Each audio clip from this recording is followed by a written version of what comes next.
All right, so today we're diving into this e-waste thing, but get this, it's not all trash.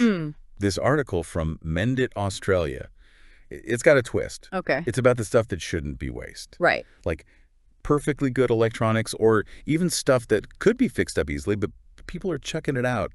What do you think about that? Yeah. I mean, this Mended Australia study really caught my eye, too. They're highlighting this problem that I think a lot of people don't even realize. We are so quick to just be like, trash. Done with this thing. Yeah. Electronics especially, I think. And the data is, Oh, tell me it's bad. well, they're seeing some pretty wild stuff. Like what? What's the worst of it? Well, they found that 83%, a full 83% of electronics pulled from a transfer station, that's where your trash goes, right before the landfill, were either reusable or repairable.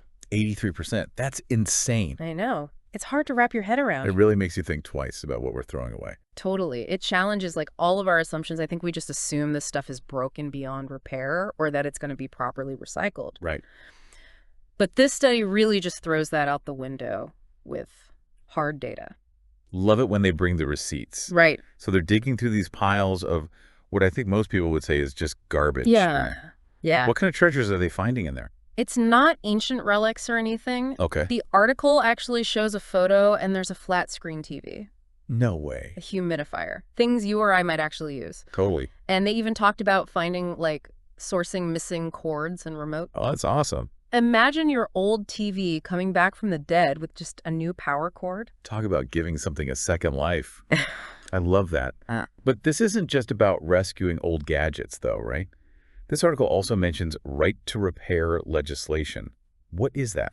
So essentially, right to repair is all about giving consumers the actual right and the means to fix their own devices. This means being able to get those repair manuals, finding reasonably priced parts, really pushing back against this whole idea of products being designed to be disposable. Interesting. The article actually quotes someone advocating for designs that make repair easier, not harder, which I bet is music to a DIYer's ears. Oh, for sure. But Yeah. even without these new laws, it sounds like this group is already getting refurbished electronics back out there in the world. So how are they doing that? So they're working with resale shops locally. Oh, that's smart. Yeah. Why is that a good strategy? Well, for a few reasons. It creates this thing called a circular economy.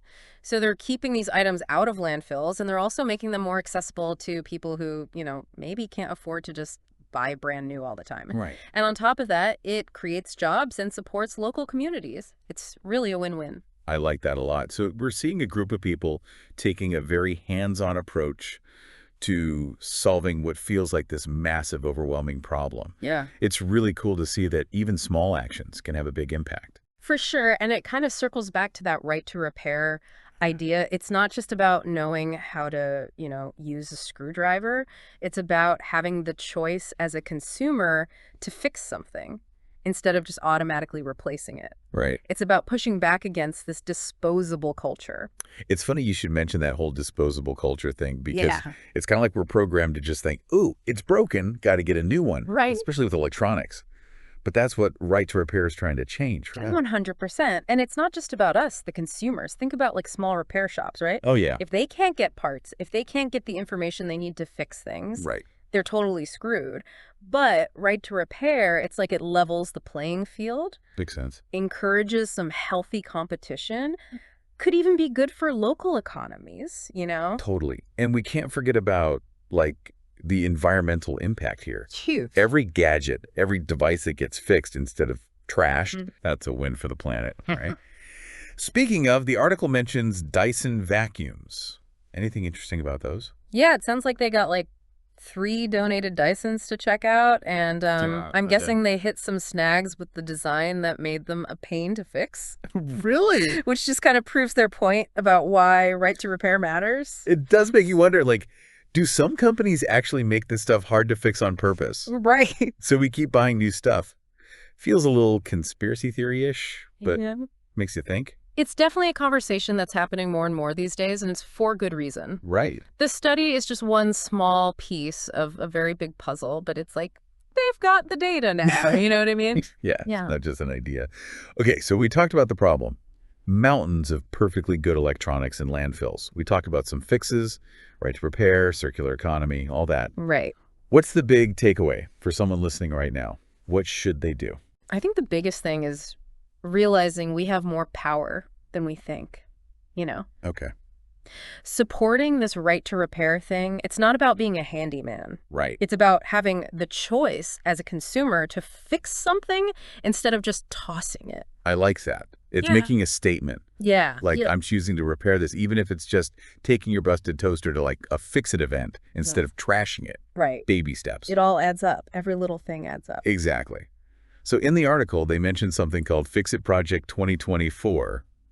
What is that? That sounds cool. I don't know. The article only mentions it briefly, but Okay. it sounds like Mend It Australia is doing some fix-a-day thing, promoting it on social media. Oh, wow. They're really walking the walk. What I find fascinating is how they're working with the system, Yeah. like partnering with those resale shops instead of trying to completely change everything. It's smart. It proves that even small changes, but like well thought out changes, Yeah. can actually make a difference, and that working together is important. Collaboration. Exactly. Finding those practical solutions that actually work. It all starts with knowing. Right.